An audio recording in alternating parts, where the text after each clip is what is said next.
Okay. And all right. And we go live in three, two, one.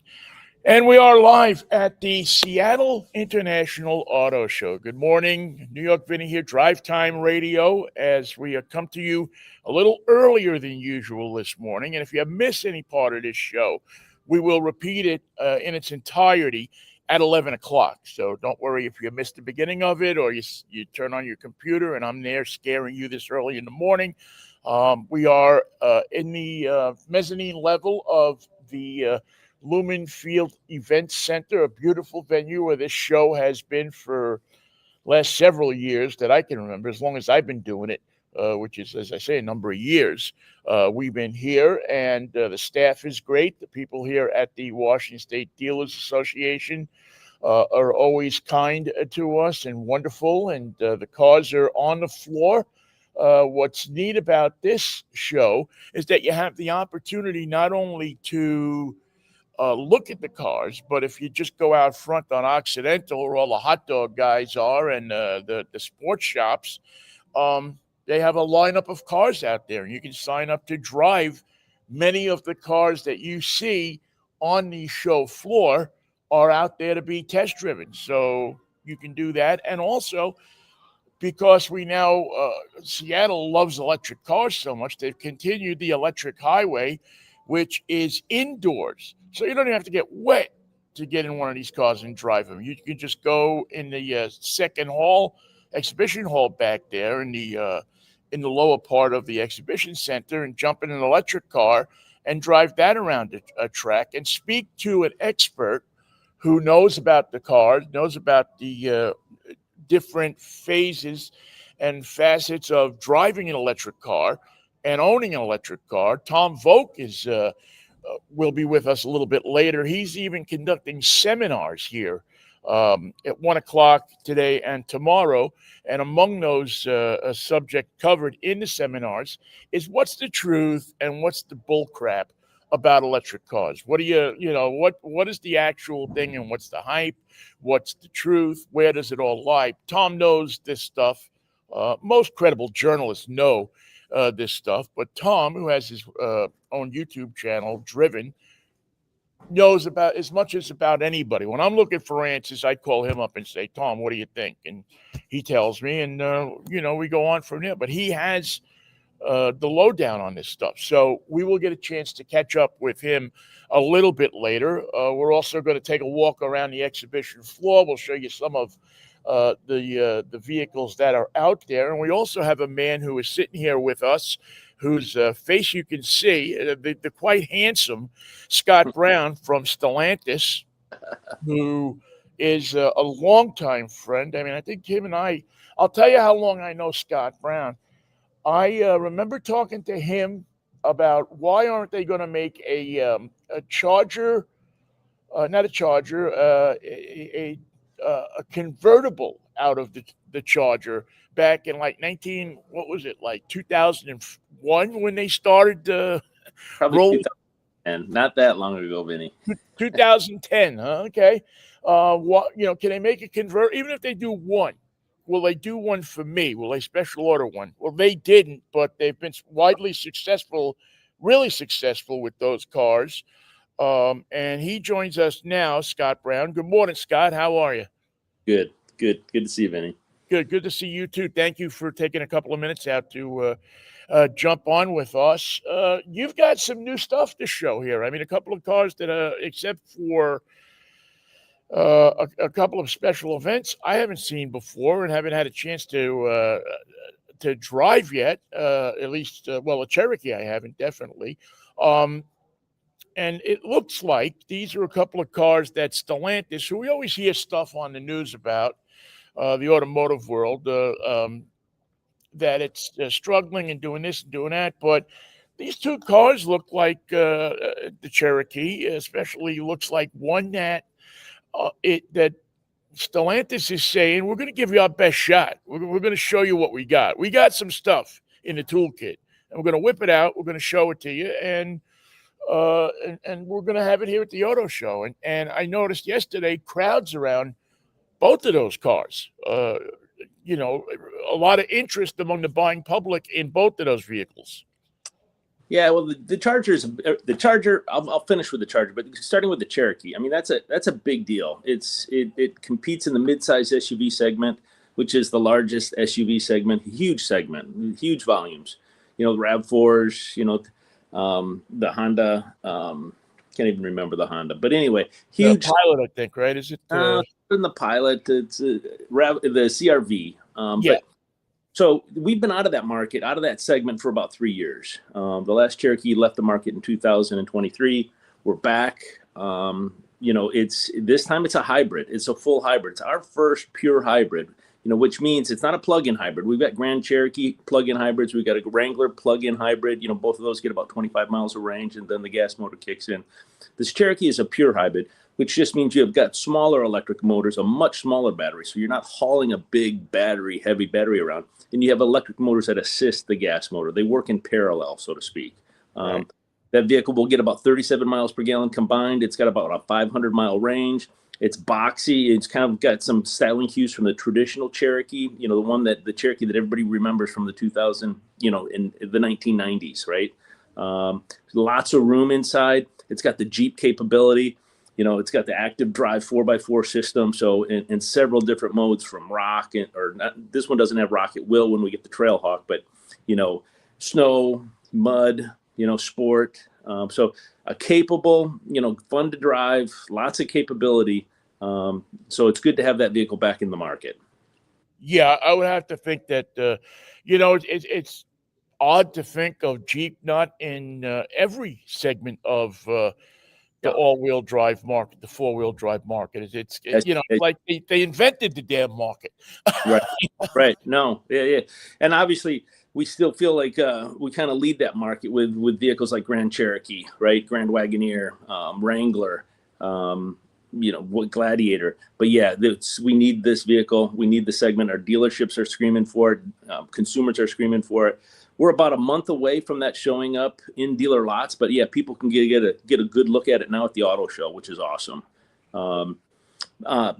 Vinnie, man, there's a lot of things at the auto show that are kind of new to the market. The Grand Cherokee that's on the show floor is a refreshed Grand Cherokee. It's got a new fascia. It is our plug-in hybrid version, but for 26, it gets a slight update. The Grand Wagoneer is on the show floor. That also gets an update. Wagoneer goes away. Everything becomes Grand Wagoneer. All of those, long wheelbase, regular wheelbase, new fascia on that. There's a Ram 1500 with the Hemi engine in it. The Hemi returns, right, in our full-size trucks. Right, which is a big deal for truck people. I mean, I can't tell you how many people I've spoken to, especially gathered around that red, white, and blue, because you guys are the official, like, America 250 year sponsor. And what better truck but that truck to, the Hemi and, the thought comes into people's minds, and now it gets transferred to a whole new generation of people who listen. They love the internal combustion engine. They want that power. They want that, that thrill of driving this engine that, they see old videos of the Ram Chargers, and, and they, which the name Ram really kind of comes from. And they look and they go, my God, I never even knew that they could do that with a pickup truck. And here it is right in front of you at the auto show. Yeah, we've got these Hurricane motors that have replaced the Hemi in a lot of our products, right? And it's a cleaner burning motor. It's more efficient, but it's a twin turbo inline six, right? And when it comes to trucks, big V8s just work better for towing, right? It would work better. The torque bands come on lower. It feels good. For us, it's about consumer choice, right? It's giving consumers the choice to choose what they want, whether it's an electric vehicle, whether it's a Hemi, whether it's an inline turbo motor, whether it's a plug-in hybrid, whether it's a hybrid. Give them. That's what we're trying to do. Yeah, hang on 1 second. Let me just call you. Cherokee there, nice. Yeah, there it is. I mean, we've been talking about it, and there's the look at, and look at the lines on this thing. I mean, it's real. And I'm a former Cherokee owner. I mean, I had a 90, I forget what it was, a 91, 92 that square body that Yep. became a classic. And this kind of has a lot of those cues in Right. it, the squarish body and the space inside. I was surprised at how much space was in the inside of this vehicle for the size it is. Right. That's when you square things up, that makes much more usable space inside. And it seems like there's this trend with especially with the SUVs, they look like bubbles, right? They're rounded, and you take the badge off, you don't even know what they are, but you lose Yeah. interior space, you lose an identity. That definitely has a Jeep face, definitely has a lot of room inside. Back seat is huge, seats all fold flat. But then the price point's going to be under $40,000, probably $37,000, and great fuel economy. And the range, it's going to get about 500 miles in range, per tankful, which is, especially you guys in the Northwest, you're driving places, right? It's, Yeah. sometimes you think of Seattle as just an urban city, but I mean, you guys got to state that people are going places, and want range. Yeah, I mean, the typical trip here is, you get on I-90 and you're doing a couple of 100 miles. Right. If you're going out, even out to, you take your kid to school out at Wazoo. Well, that's a 300-mile trip. You're going over to cousins in Spokane. That's a 275-mile trip. Right. There aren't a lot of short distances in the Right. Northwest. I mean, this territory is just not a lot of. So you want obviously range if you're talking about an electric, mileage if you're talking about an internal combustion, and you want comfort, and it looks like it again. This is a new vehicle. It's the first time many people are seeing this thing. It looks like you guys have been able to pack a lot of that into this. Oh, for sure, for sure. It's got over 140, standard safety features. So it's got everything that people would expect from a safety standpoint. The collision monitoring, the blind spot monitors, the drowsy driver, all of that stuff. But yeah, Jeep capability, great range, great fuel economy, decent price. We're ready for it to hit the market. Our dealers are. Consumers have been asking for it. How does this in this crowded market, and we're talking about how everybody seems to have something. What's the one factor that I can tell? Somebody asked me, well, why should I buy this Cherokee? Why should I go back to Jeep? I drove a Hyundai for the last few years, or this or that or the other thing. Why should I go back over to Cherokee? What am I telling them? What's the what makes this vehicle, in your thoughts, better than anything comparable in its class? Well, I mean, it deserves a look. I mean, like you say, we started the segment. It's got the capability. It's got a decent price. It's got great fuel economy. It's got great range. It checks a lot of different boxes, and so it absolutely deserves a look. There's a lot of good cars out there, but this absolutely deserves a look. We've got great dealerships, yeah, I urge people to give it a shot. Yeah, I would too. I mean, come down to, especially if you're in this market that you're thinking about, come by and take a look at this, and you can compare it to other vehicles on the floor if you want, and you get a first look, and you'll it's interesting. You come to the auto show and you get to see it before anybody else on your block, because these aren't on the dealers' lots yet. Your neighbor can't say, "Oh, I went by the Jeep dealer the other day, and there was the new Cherokee sitting out front." They're not out there yet. This is the only place really that I know of that you're going to see it before anybody else. And I Right. think, Scott, you tell me if I'm wrong, it's still cool to see the new cars before your friends do. Oh yeah, no, for sure. Yeah, that's always one of the great things about an auto show, right? Number one, you guys are dry. Not that not that little rain ever bothered anybody in Seattle, but yeah, you've got a low pressure, nice inside location to kick tires and look at things and sit. And if you want to drive a few, you can. So there's no better place than an auto show. That's why we're there. That's why we support the Seattle Auto Show, is because it is a great environment for people to come out and take a look at things. Yeah, it really is, and this is going to be. I mean, all the Jeeps are especially nice vehicles, comfortable vehicles. But this is as we talked about a few seconds ago, this is the one that was kind of sticking out as missing from the lineup, and you Oh, now yeah. fill that, and I think this is going to be a successful vehicle for you guys. I think it's I'm kind of excited about it. And again, I have I'm a former Cherokee owner, so I know this vehicle a little bit and the history of the vehicle and how durable and B, comfortable and see, it's just that, before everybody had one of these, Jeep had this one. Right. And again, I go back to that square body that I loved that car. I mean, when I sold that car, I had to pry it out of my hands.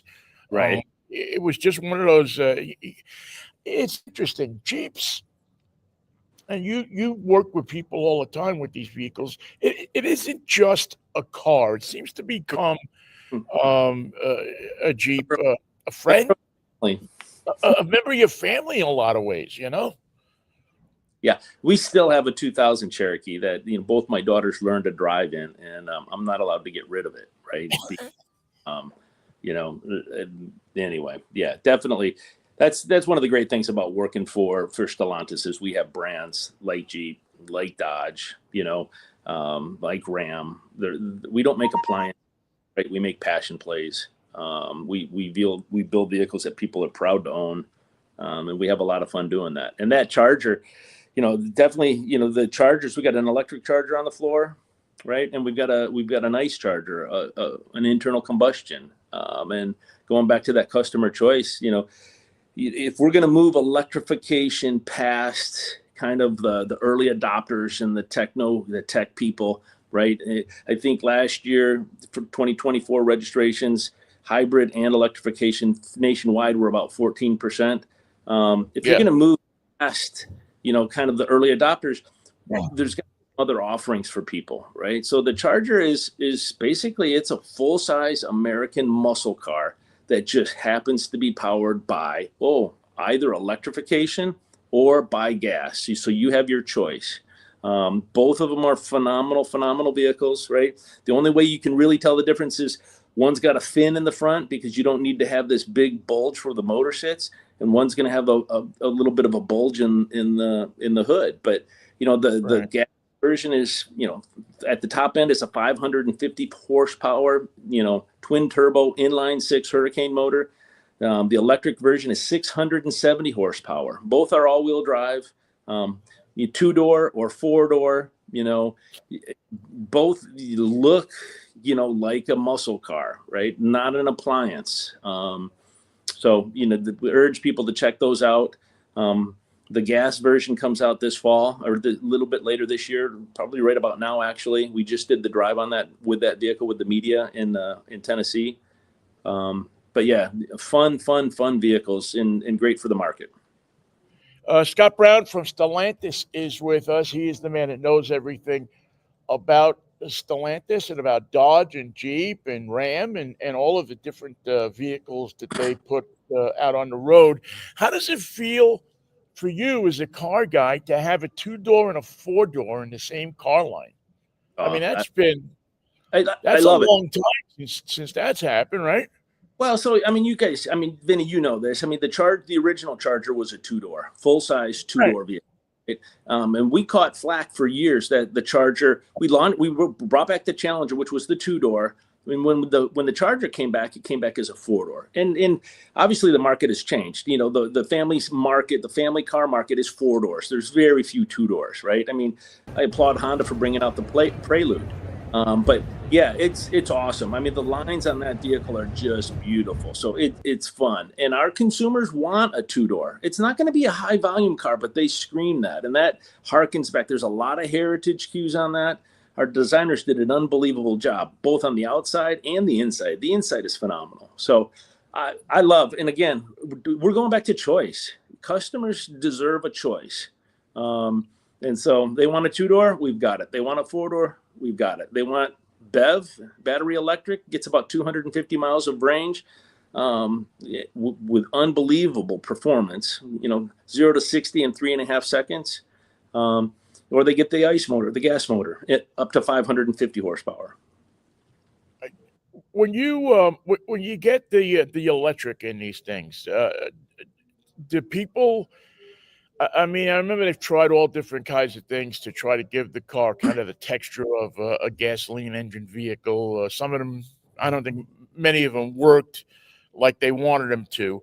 But when somebody that's a gasoline vehicle person gets into one of these cars and it's electric, but yet it curls their socks when they hit the gas pedal or the accelerator.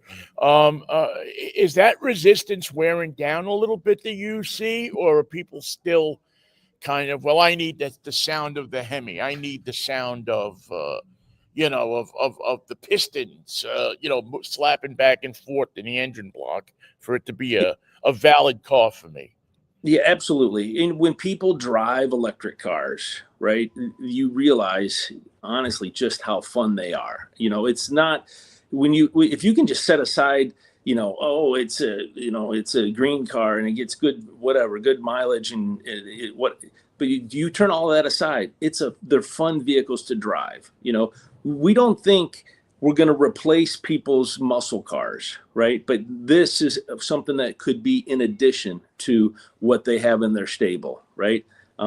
These are simpler to maintain, and you're going to start to see electric powertrains to replace some of the classic gas motors in some of the old vehicles, because again, they want the look, they want the feel. But sometimes they don't want the hassles of that gas motor. I think you're alluding, we've got on this vehicle, on the BEV charger, we've got what we call fratsonic exhaust, right? And that's something where, electric cars are quiet, but we have to have them make some kind of noise so that they warn pedestrians, right? So pedestrians can, we take the noises that the electric motors make and we amplify them, kind of like an organ.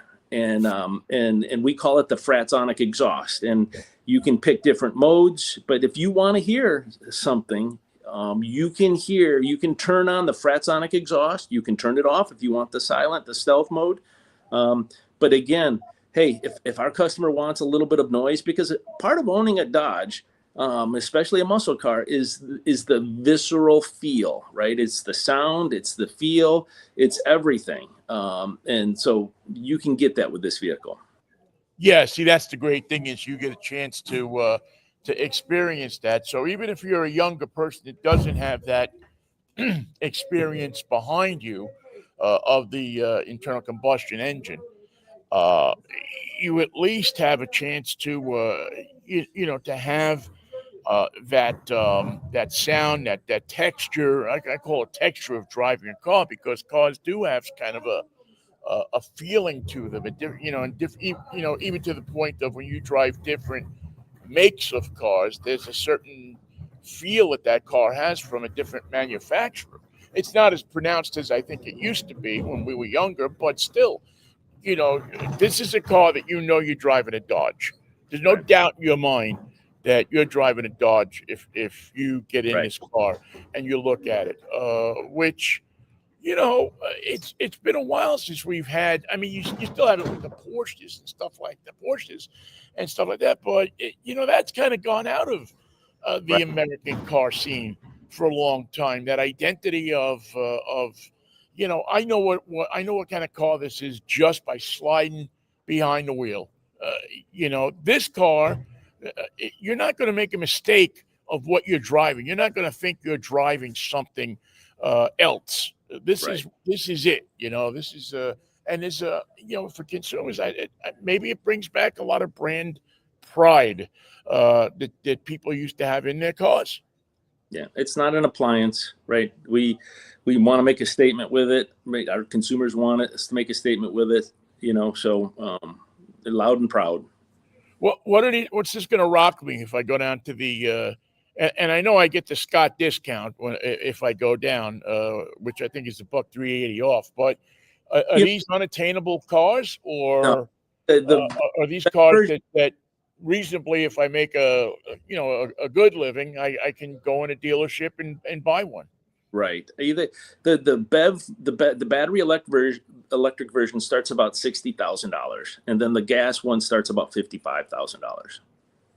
Yeah, so that's an attainable number. I mean, it's I mean, when I take a look at some of the cars out here, you know, you go a little bit a little bit crazy when you see some of the price tags. But this is something that $55,000. I mean, that's not a lot more than a high end Volkswagen, right, or a high end you know um, Chevy, or Ford, or any other vehicle. It's not like you're saying I got to plop down 90 grand for one of these things. Right. It's an attainable vehicle. Right. Yeah, no. Hey, and I mean, come on, there's cars have gotten expensive, and that is something that we're really looking at. Jeep has had a big reposition looking at bringing vehicles down. There are vehicles in the market that, the Fiat 500, which we have on the show floor there, starts around $30,000 for, and that's a great city car. But yeah, that's definitely something that we look at because, electrification is expensive, right? One of the things that's one of the negatives is that it is expensive. But we definitely we work on that.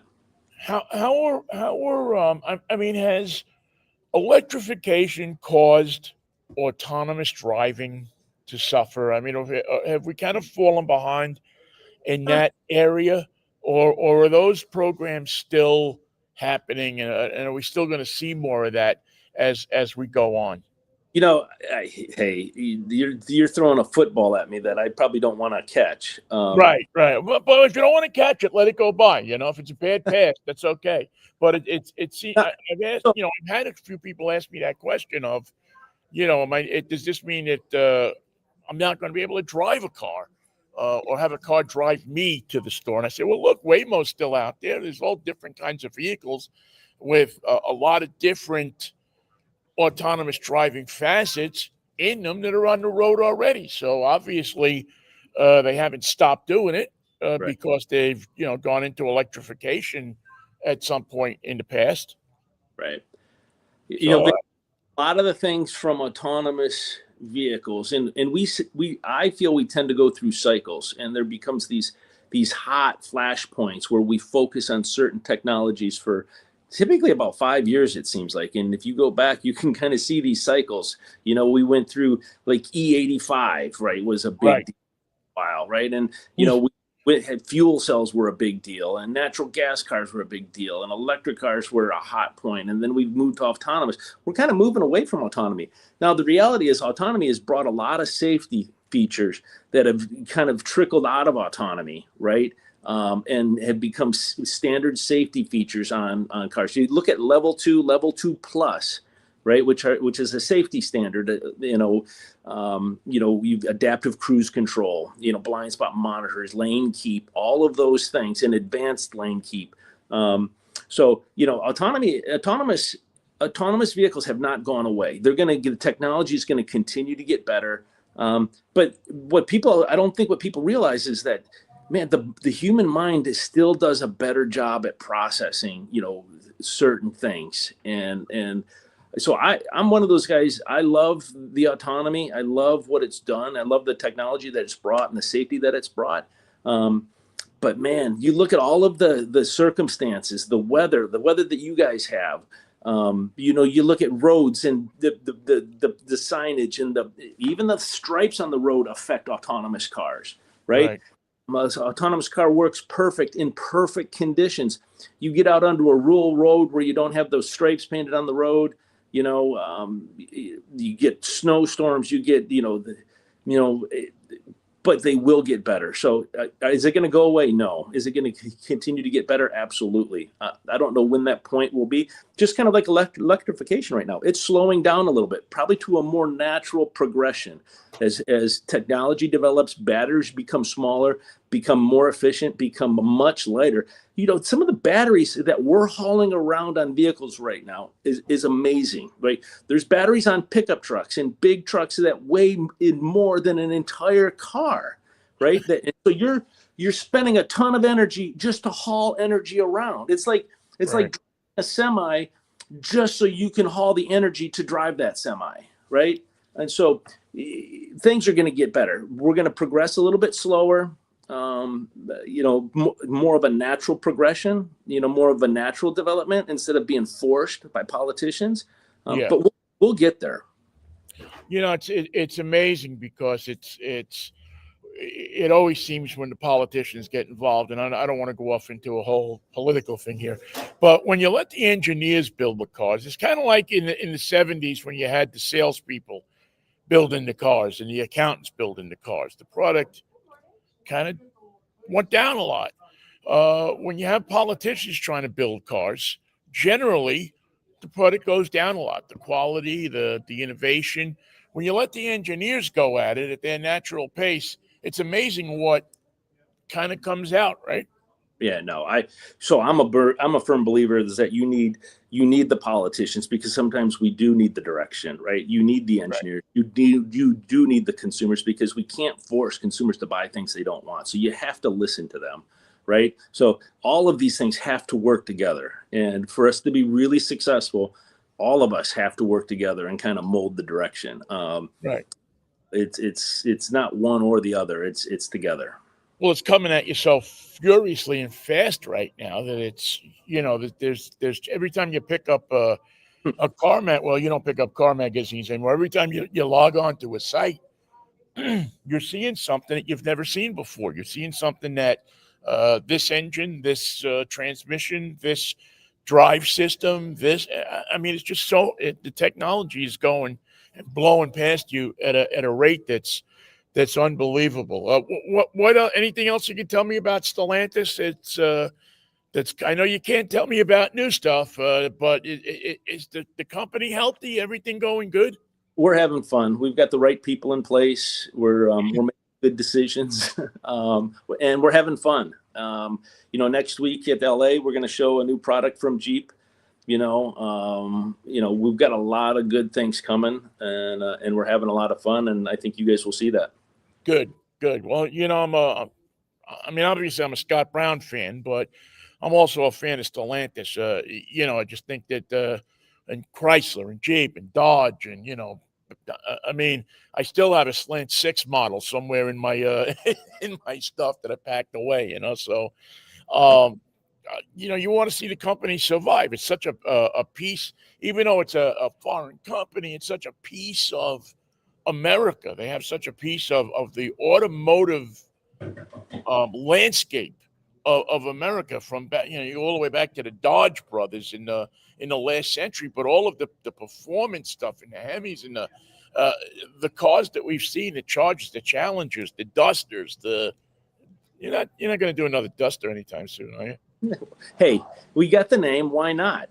Come on. Would you rather see like all of these alphanumeric things that mean nothing? We're lucky that we've got this heritage with all of these great names. And hey, you may not like Duster, someone else does. We've pulled out Hornet, we've pulled out Dart, we've pulled out a lot of stuff. We have a great heritage.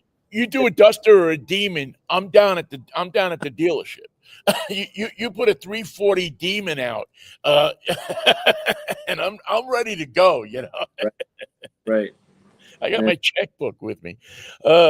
Scott, it's good to see you, man. Good to talk to you. Good to see you. And I'm sure that we will cross paths soon.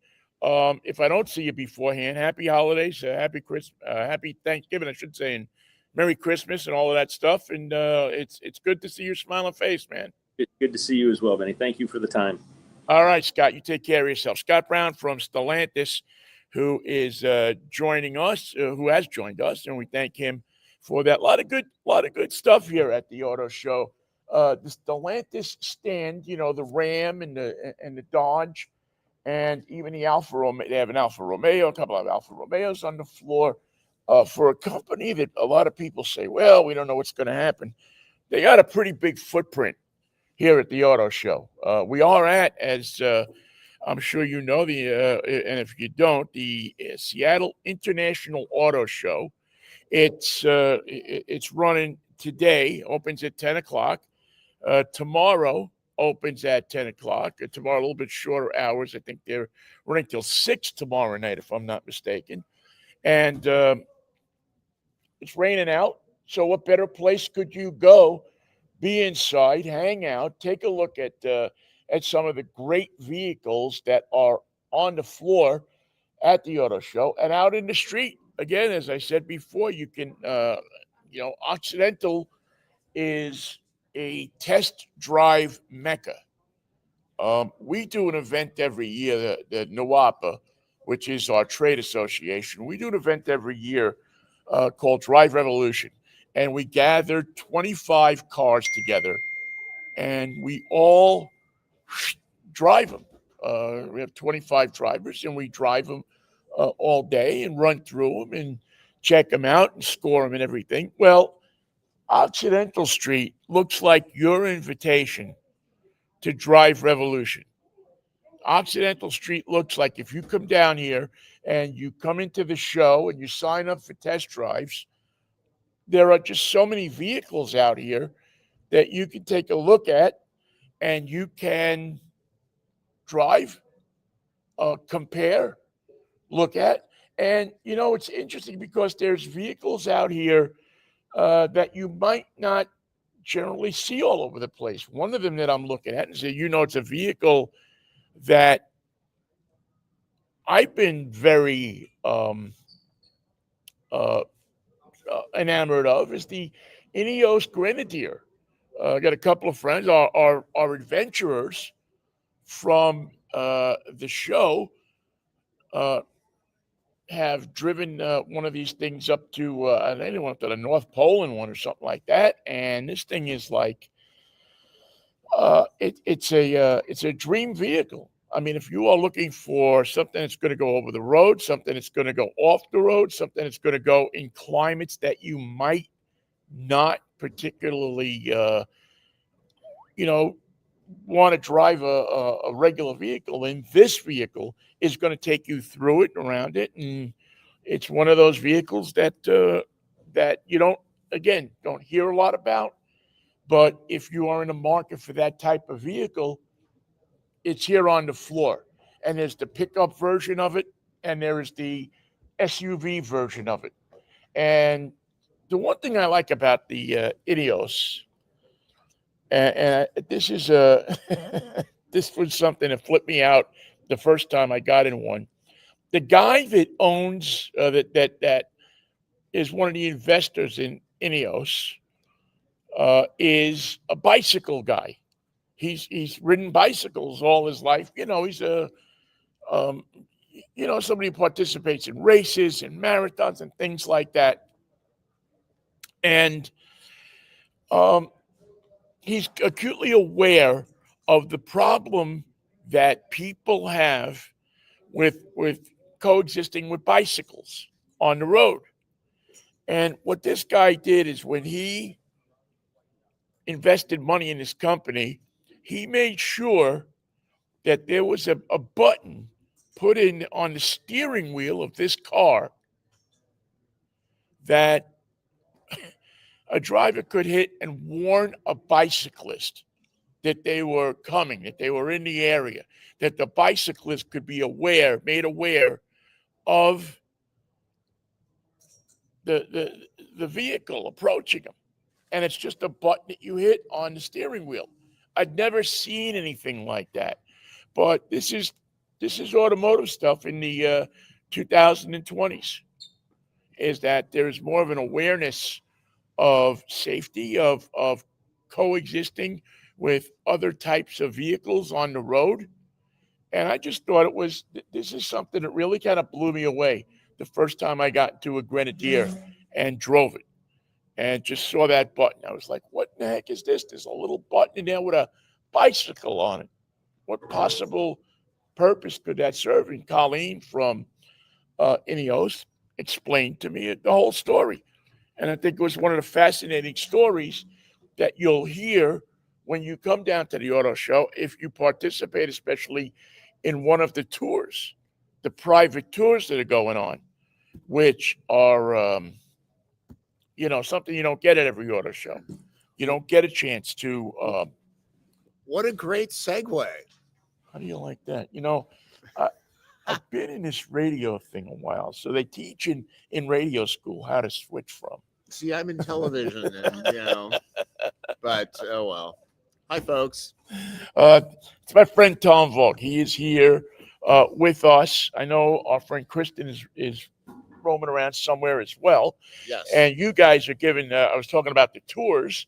Uh, if you want to feel like a VIP, you can come down to the auto show. Are you booked up with tours, or do you still have some openings?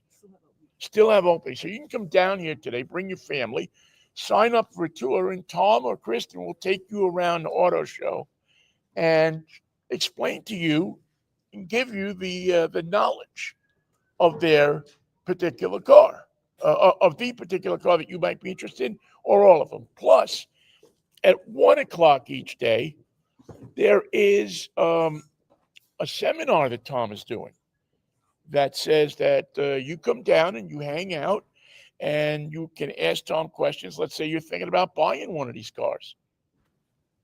Yeah. It's like remember the Shell Answer Man?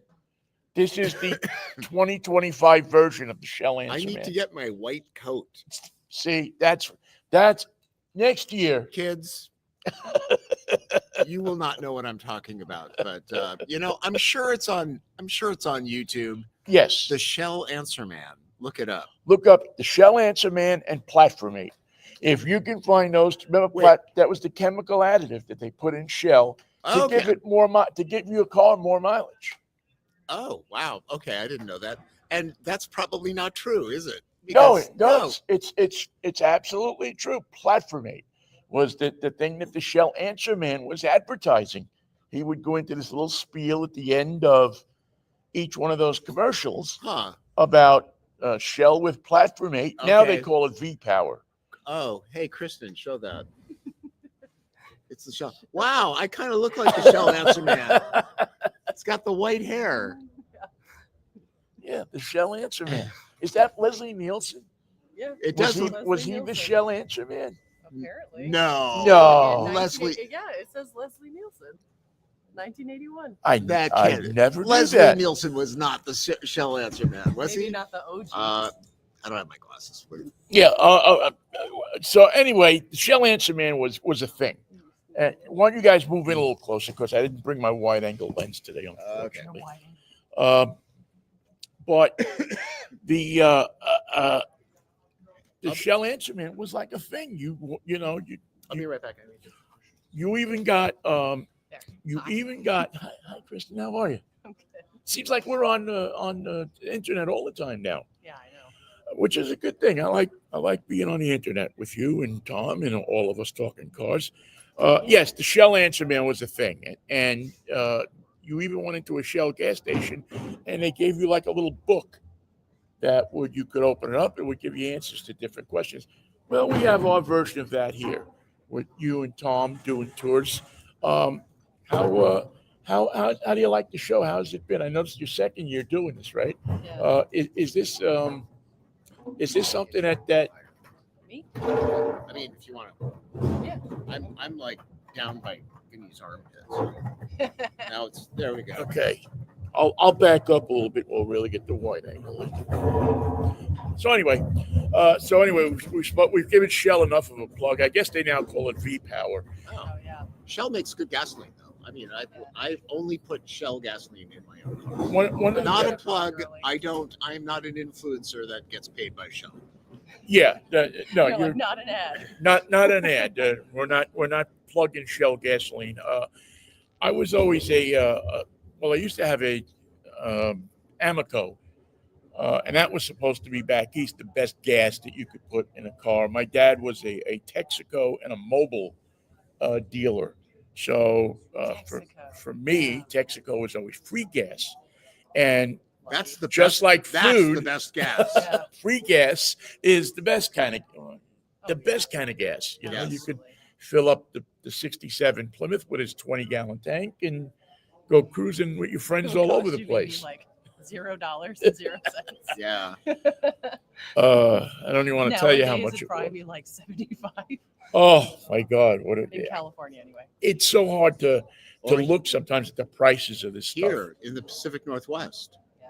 It's it's expensive. However, back a few years ago, I was at the gas pump, and there was another woman at the gas pump, and she looked at me exasperated, like, "Can you believe these prices?" And she was holding a bottle of Smart Water. Okay, and I'm like, your water costs more than this gasoline. Yeah. Like ounce for ounce, Oh yeah. it was. Smart water. And I said, well, your water, and she did not like that. Yeah. Yeah. She was probably like, She that's wanted- not what I was. Yeah, getting at." she wanted me to commiserate, but I'm like, I don't know, lady, go buy an electric car. That fuel's a lot cheaper. Yeah. Yep. People tend to, then I don't know, sometimes They with don't them. like being confronted with logic and reason. Well, I know. And now, it's interesting because now I don't know if you guys have noticed this, but there's a thing that I've noticed called gas. I call it gas shaming. And now it seems that anybody who takes a trip back to the middle part of the country where gas is $2.90 a gallon or something like Yeah, that, in or Texas it was $2.50. $2.49. Yeah. So now the whole thing is they're putting pictures of the gas pump and the price of gas so that they can show all their friends how cheap gas is in the middle of the country. And I now call it gasoline shaming. And they're trying to make you feel bad because you have to pay $5 a gallon for gas here, or $1.90 or $4.60 or. Well, it's because of taxes and things and cost of living and all that. Yep. I kind of feel like I was just at an event in Texas, and the gasoline was, of course, very inexpensive. Yeah. And then somebody who lived in Texas said, It's yeah, expensive. but do you know what our property taxes are like? Do you Yeah. know? And I kind of feel like one way or another, roads need to be maintained, communities need to be, patrolled. Yeah. You need to have law enforcement. They're gonna get you Either way, you end up one paying. way or another. There's It's- no it's- free lunch. no. No free ride. Absolutely. Yeah, you're paying one way or the other. It may look differently, but seriously, one way or the other, you're paying for the roads. You're paying for the gasoline. They're going to get you. Yep. Uh, Uncle Sam. yeah. For a while, people who drove electric cars thought that they were getting away with something because they weren't Oh, yeah. paying And then gasoline tax. registration. Yeah. But they figured, well, all we got to do is bump up the tabs on an electric car for a few $100, and we'll even it out. Yeah. And I'm okay with that because, electric cars also use the road. However, if you do look at that tax, it is higher than what you would pay, as far as, if you are filling your car up with tax. Right. I personally, and I don't know how this would be enforced. I think, you at the end of the year, you go to renew your tabs and it says, oh, Tom VOELK, you drove 9,000 miles last year. That's what California's trying to do. Yeah. And Do it based on miles. yeah, Yeah. and it's like, this is how far you drove. It is only fair that you drive, But this you much. pay this much. And if your vehicle is excessively heavy, like the Hummer. like a Cadillac Escalade IQ, Right. which weighs 9,400 pounds, Yeah.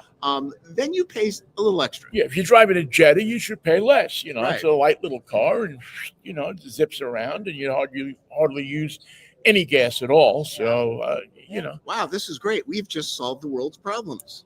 and we ain't even got to the half of it. Wait till the Oh, smart yeah. license plates really get Oh, hit. yeah. I don't even want to know. Yeah, it's Yeah. not pretty. It's pretty crazy. Yeah, it's not pretty, but it's another. There's a room somewhere where there's a group of people, and I don't think they're either Democrat, Republican, liberal, conservative, whatever, but they just sit in a room and try to figure out how to piss off people that drive cars. The smart license plate is in there. They'll be able to tell everything you do Cameras. just by your license plate and cameras and everything. Yeah. You could try to beat them, but they're going to get you one way or the other. Yep, true. So anyway, let's talk about the good stuff. You guys are, as I said, you both are doing tours, which you can sign up for if you come to the auto show. Go to the show office or go to the website. I think you can sign up there. Yes. Also, can you? Yeah, and you should sign up before you come down because they are filling. Many are filled up already. Yep. I'm giving a talk on whether or not you should buy a gas-powered car, hybrid, plug-in hybrid, or EV. That is show up, and that's free, and that's at 1:00. But Instead of a And you're doing one TED tomorrow Talk. too, right? yeah, I'm doing Yeah. one. If they're at 1:00 today and tomorrow. Yeah. But I don't get to take your tour because then I'm giving a tour. I know it's gonna We be weird. kind of like leapfrog. So what do you talk about on your tour? I kind of I go first I always ask if there's a specific car people want to look at, if there's, anything people are shopping for, like 3-row SUVs, minivans, plug-in hybrids, EVs, sports cars, whatever. That way everybody kind of gets a little bit of time to talk about what they want to look at. My first tour yesterday was really sweet. There was this lady who said she recently became a grandma and she wanted to buy a bigger SUV. She has a Forester, but she wanted something a little bit bigger, not a 3-row. And so we looked around, checked out different options, and I was showing her the interior cargo space because I'm like, well, I have 2 kids. These are the cars I reviewed. Yeah. And so these are the ones that worked really well for car seats and cargo space at a decent price, kind of thing. So it was really nice. So, And then, talking about sports cars and Yeah. Whereas my kids are now gone, and I would show her a Miata. I'd it's go time to make Corvette or fucking Miata. plans. Yeah, Something, you don't. Z4, Yeah. something that has 2 seats and you can't fit anybody and go else zoom in. zoom. And go Yeah. zoom. You can take them one at a time. Yeah. Let me ask you a crazy question. And you can slap me if this is an out of bounds question, but do you? I'm a fan of A Girl's Guide to Cars. That website. I'm sure you know about that website. You do too. I'm not sure. Do you conduct a tour differently if there's a lot of women on a tour as opposed to, a tour with a lot of guys on it, or is it kind of a standard format across the board? I like to do it as a standard format because I figure, if women are here, they're here for the same reasons men are, which are likely shopping for a new car. I feel like men tend to ask me more questions. Yeah. From like how much horsepower does it have? How many miles of gallon or, miles per gallon does it average kind of thing? They ask those kinds of questions, but then women tend to ask more questions about cargo space. Can I put a car seat in there? Will my dog ruin the back seat kind of thing? Right. Or is it easy to park kind of thing? So it's like, I give the tours the same way, but they tend to ask different questions, Right. if that makes sense. Right. No, it does actually. Yep. That's I find- exactly what I was trying to figure out. I find the exact same way. Yeah. And I think at the end of the day, men and women do shop for cars differently. Mm-hmm. Because they care about different things. Right. I Yeah. do find men care more about image. Yeah. Mm-hmm. And care about I have function.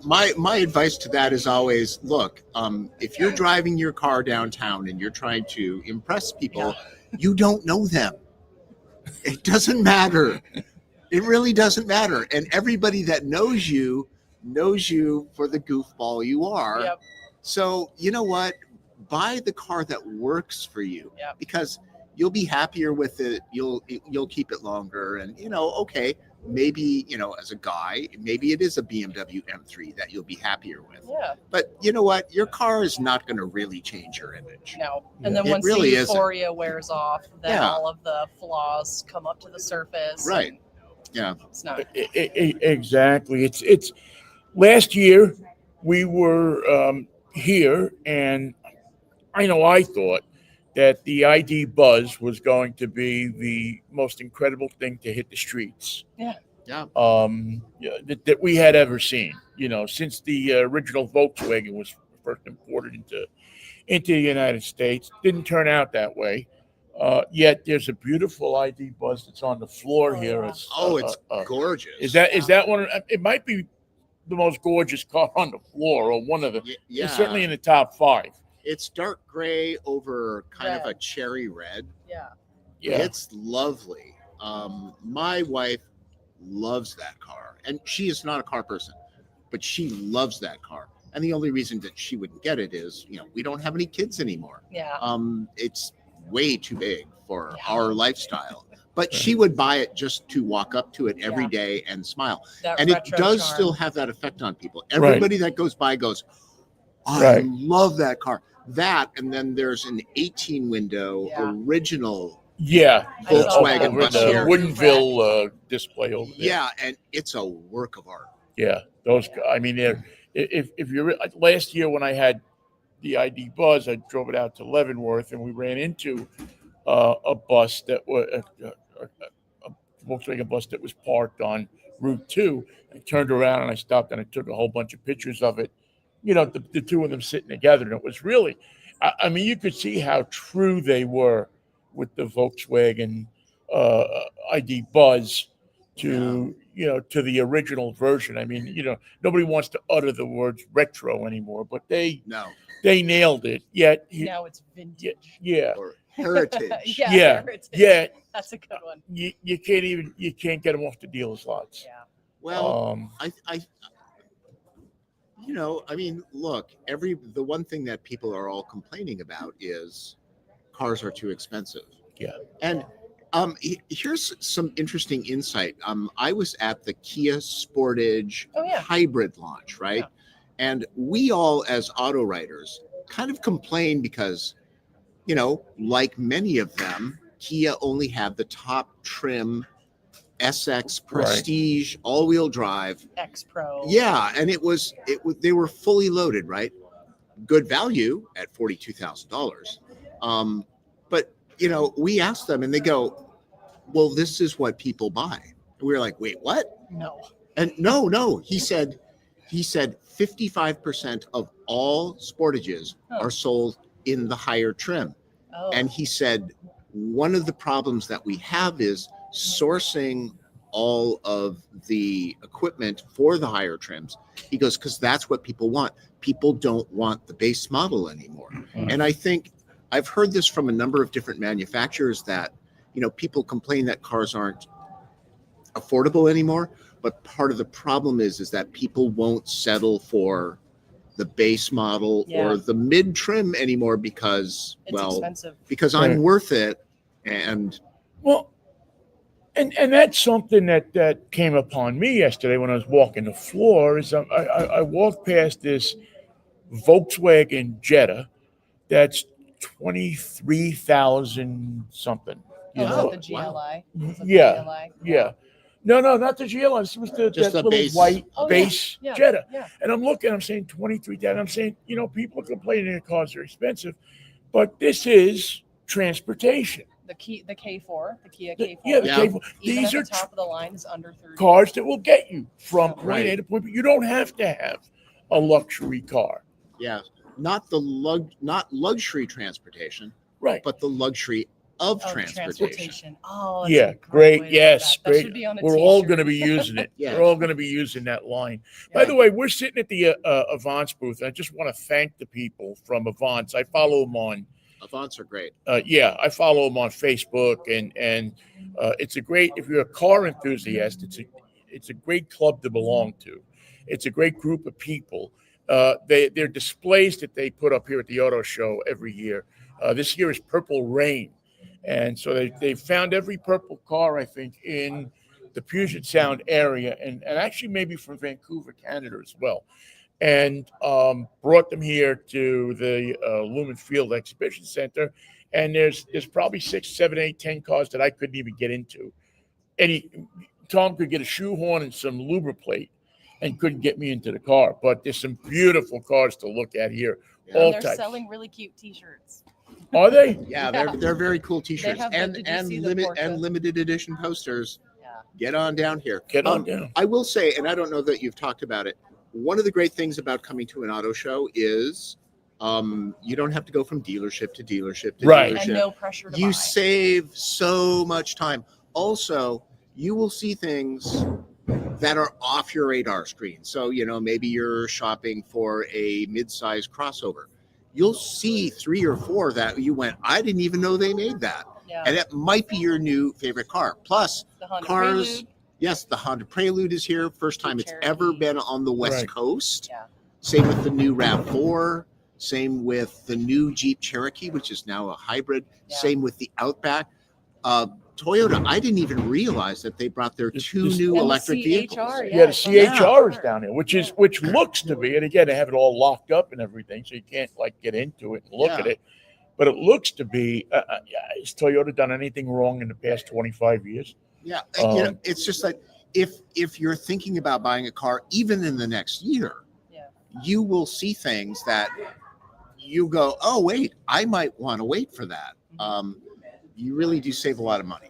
it's really a great way to go. Yeah, it Come is. to the auto show. Best way to research a car. And take public transportation down. You get off right down the block, off of the trolley. I still call it the trolley. Sorry, get off with a trolley and you walk up the block and you're here, and you get to take a look at a whole bunch of cars. You get to see their seminars, not seminars, but tours. You can test drive cars. Yeah. You can test drive cars, which is something we talked about earlier in the show. I mean, there is I talked about Drive Revolution, and we pay we go to an event and pay and stay locked up for 2 days judging cars.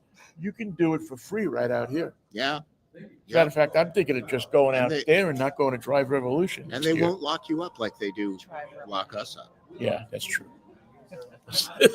Oh, that's right. I didn't think about it because we're all in Wapa. Yeah, well, that's why this is in the Wapa round I table. was like, Drive Revolution. What is that? Yeah.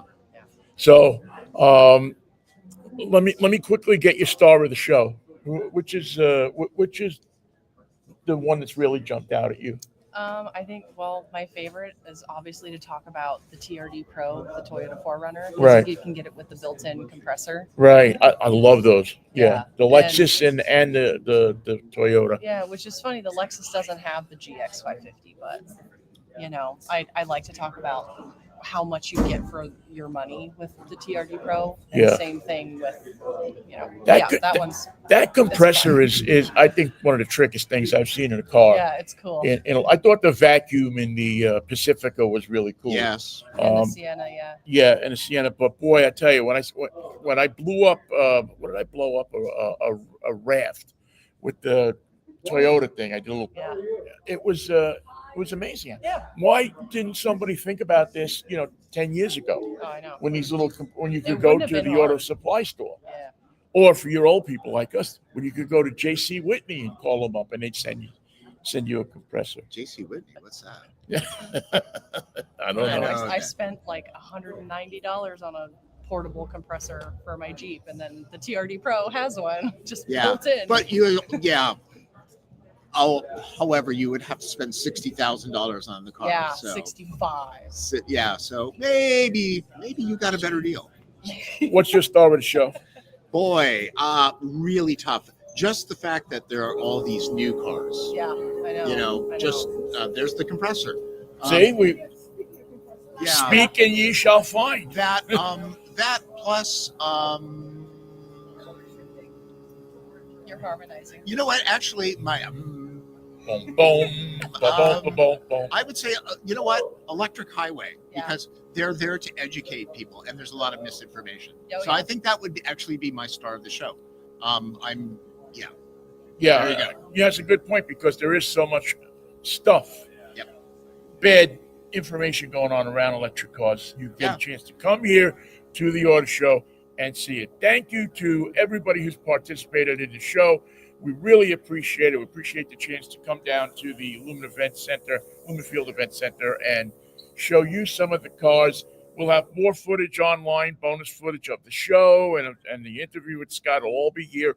We'll start the rebroadcast at 11 o'clock. So we'll take it right from the top and go all the way through the show. Thank you to Tom, to Kristen, to Lisa, and of course to Avance for letting us use their booth once again. Thank you so much for listening. We'll catch up with you next week, if the Lord's willing, and the creek don't rise right here on Drivetime Radio. Thank you so much for listening. Appreciate it.